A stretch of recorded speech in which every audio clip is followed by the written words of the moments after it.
बोलो जयकारा बोल मेरे श्री गुरु महाराज की जय। महापुरुषों का अवतरण एवं संत मत क्या है?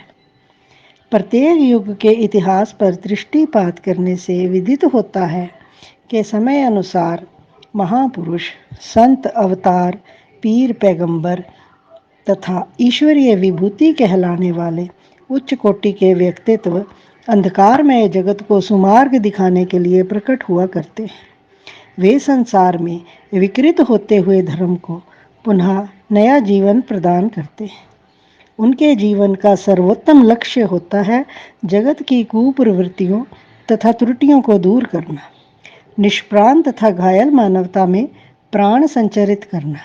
वे सृष्टि में आगपुंज विनाशक सूर्य बनकर प्रकट होते हैं। जैसे सूर्य के उदय होने पर अंधकार नष्ट हो जाता है, सब जगह प्रकाश ही प्रकाश दिखाई देता है, जिससे अंधकार में रहने वाले कृमि, मच्छर, कीटाणु आदि नष्ट हो जाते हैं। ऐसे ही संत महापुरुषों के अवतरित होने पर रजोगुण, तमोगुण तथा आसुरी स्वभाव जगत से दूर होने आरंभ हो जाते हैं तथा सात्विक गुण अपना शासन स्थापित करता है। उन महाआत्माओं का अवतार ही केवल ऐसे समय में होता है कि जब जन साधारण इंद्रिय तृप्ति एवं विषयोन्मुखता को ही जीवन का लक्ष्य समझने लगते हैं तथा शारीरिक सुखोपभोग, विषय विलास, भोग ऐश्वर्य को ही जीवनदायिनी संजीवनी समझा जाता है। सत्वगुण, ज्ञान तथा आत्मा की उन्नति को जीवन स्तंभ मानने के स्थान पर रजोगुण, तामसी प्रवृत्तियां, स्वार्थपरता तथा भोग लिप्सा का सहारा लिया जाने लगता है। काम, क्रोध, लोभ, मोह, अहंकार रूपी शत्रुओं को मित्र समझकर उनके इशारे पर नृत्य होता है।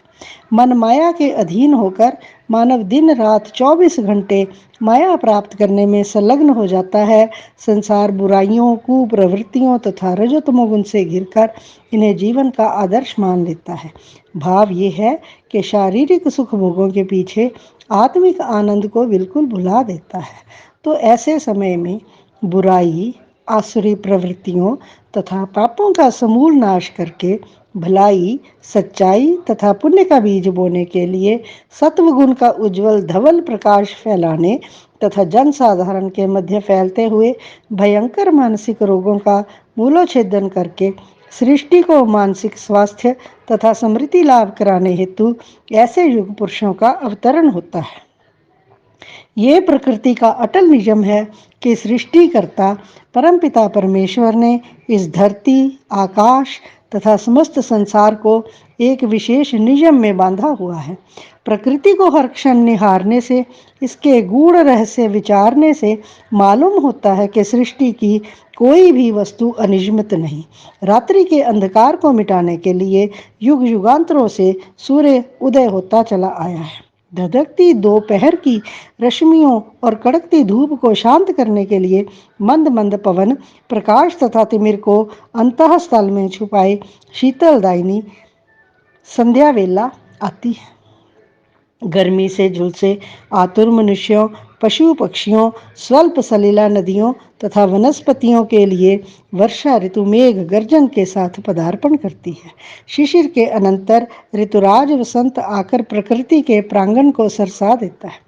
पत्तों से सूने पादपों पर नई कोपलें फूट पड़ती हैं, कलियां खिल उठती हैं, मलय समीर दसों दिशाओं को सुरभित कर देती है। इस प्रकार प्रत्येक युग में कई सामाजिक व धार्मिक क्रांतियां हुई, परंतु प्रकृति अपने उसी नियम पर अविचल भाव से कार्य कर रही है।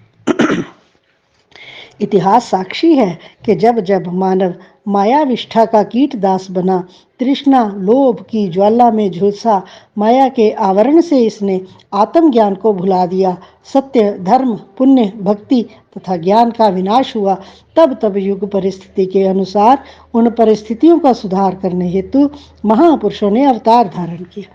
प्रमाणतः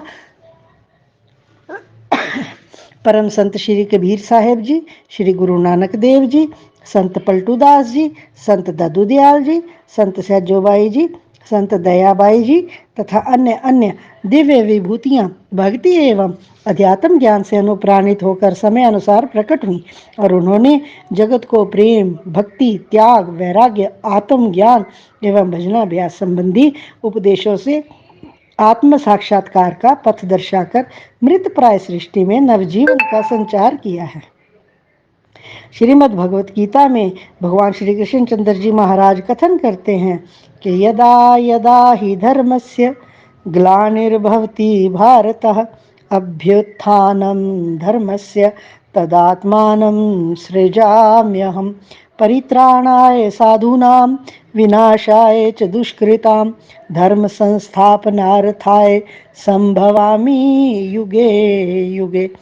भगवान श्री कृष्ण चंद्र जी महाराज फरमाते हैं, प्रत्येक युग में जब जब भी धर्म का पतन होता है, राक्षसी व दुराचारी प्रवृत्तियां प्रबल हो जाती हैं, संसार में दुष्ट तथा अधर्मी बढ़ जाते हैं, जब दुर्जन क्रूरता पूर्ण कर्मों से साधु वृत्ति भक्तों तथा महात्माओं को सताने लगते हैं, धर्म, परमार्थ, सच्चाई और भक्ति के लक्षण दब जाते हैं, आत्मिक ज्योति मध्यम पड़ जाती है, कुकर्मियों और अधर्मियों की बन आती है।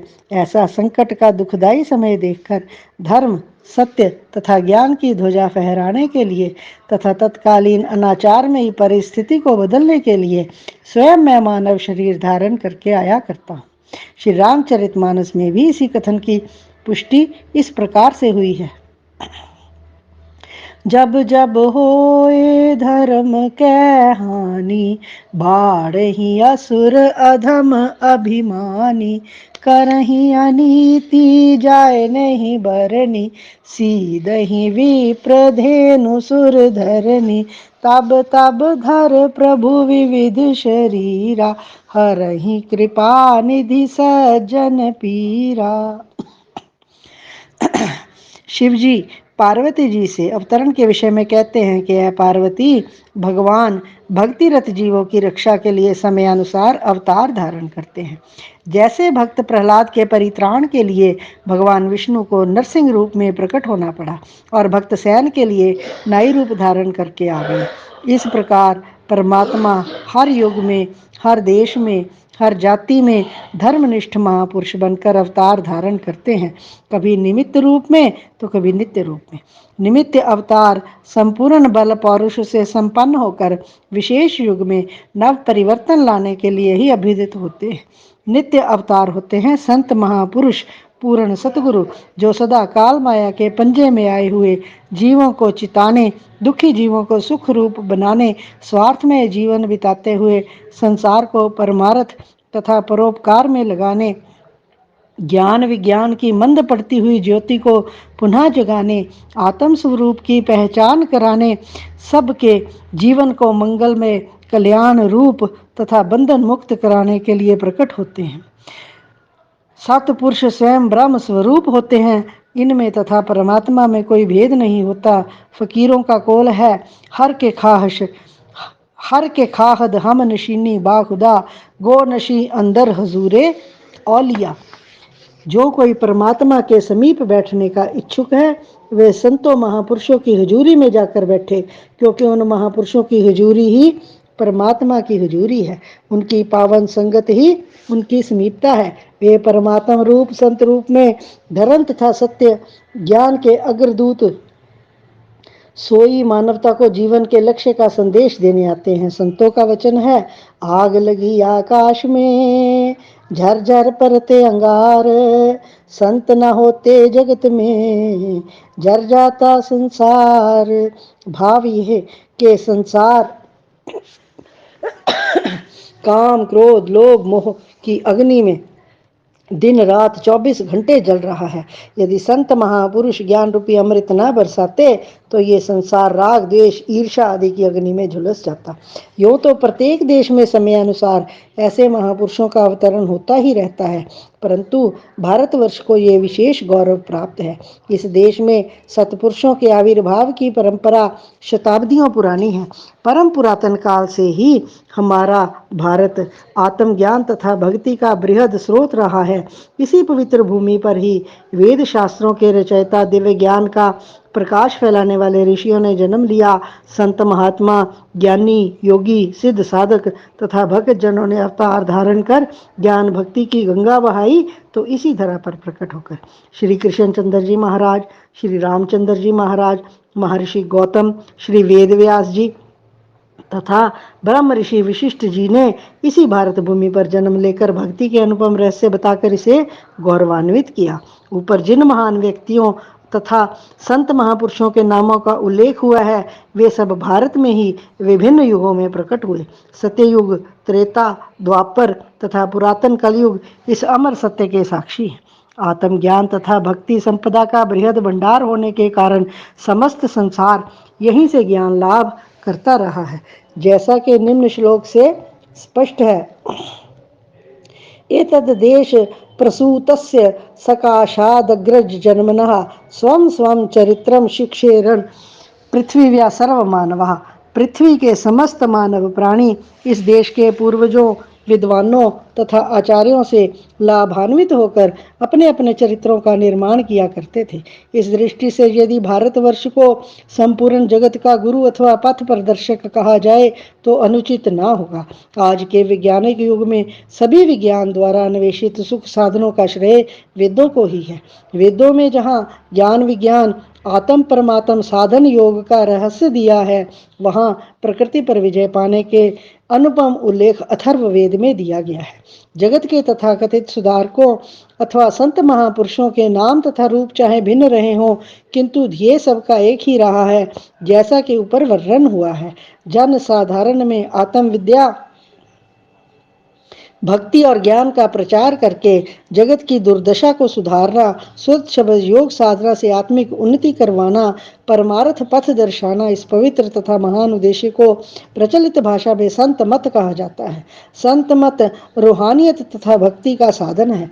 संत महापुरुष राग, द्वेष, ईर्ष्या, वैर, विरोध से निर्लिप्त एवं समदर्शी होते हैं। वे समान भाव से वचनामृत वृष्टि के द्वारा जन जन का कल्याण करते हैं। वेदों, शास्त्रों तथा ग्रंथों ने भी इसी सत्यता की पुष्टि की है। यहाँ तक कि आध्यात्मिक महानुभावों ने भी इस अटल सत्य को स्वीकार करते हुए कहा है कि वे कोई नया धर्म चलाने नहीं आए, बल्कि केवल पुरातन काल से अवतारों तथा महापुरुषों के बताए हुए मार्ग को दर्शाने आए हैं, जिसे सुरत शब्द योग का मार्ग भी कहते हैं। जन्म जन्मांतरों से जीव काल और माया के धोखे में आया हुआ मालिक से बिछुड़कर संसार में कष्ट और चिंताओं का शिकार बना हुआ है। इस बिछड़ी सुरती को मालिक से मिलाना तथा आत्मा का संबंध परमात्मा से जोड़ना ही संत मत का सिद्धांत और वास्तविक उद्देश्य है। यही वेदों, पुराणों, सत्शास्त्रों तथा प्राचीन संतों का ध्येय रहा है। प्रथम पातशाही श्री गुरु नानक देव जी महाराज जी से लेकर श्री गुरु गोविंद सिंह जी महाराज तक 10 पातशाहियों ने भी इसी सार तत्व भक्ति का उपदेश दिया है। यही भक्ति का उपदेश श्री रामचंद्र जी महाराज ने भरत जी को पुनः अयोध्या वासियों को किया है। तुलसीकृत रामायण के उत्तरखंड में इसका विशद वर्णन मिलता है। अन्य देशों और जातियों में भी महापुरुषों तथा नबियों ने यही कहा है। बाइबल में हजरत यीशु मसीह का कथन है, ये ना समझो कि मैं पुरानी व्यवस्था और नबियों के लेखों का लोप करने आया हूँ। मैं लोप नहीं वर्ण पूर्ण करने आया हूँ। संत महापुरुष मानवता की विहवल पुकार सुनते हैं, जीव को परमार्थ पथ दर्शाकर ब्रह्म का साक्षात्कार करने का आदेश देते हैं।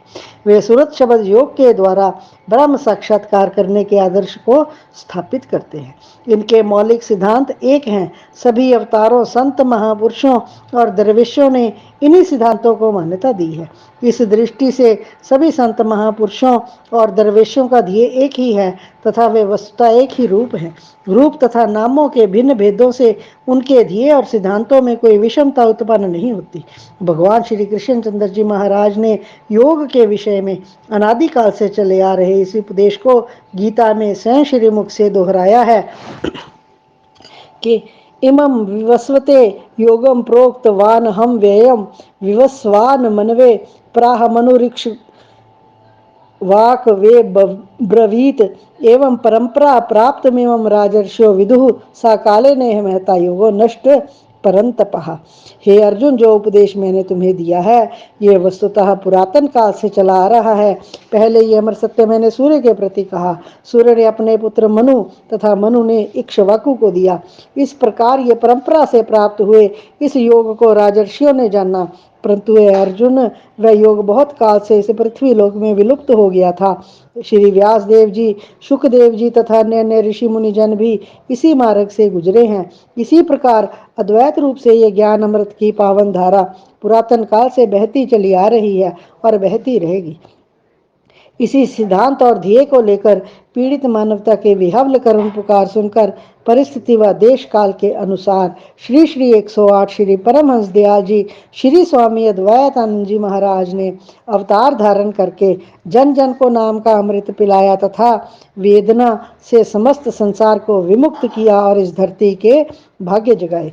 उनके द्वारा प्रचलित श्री परमहंस अद्वैत मत संप्रदाय आज भी विश्व भर के कोने कोने में उनके ही सत्य रूपी नाम का संदेश जन जन तक पहुंचा रहा है। श्री परमहंस दयाल जी का सरल भाषा में वही उपदेश था जो संत मत के आचार्यों का है।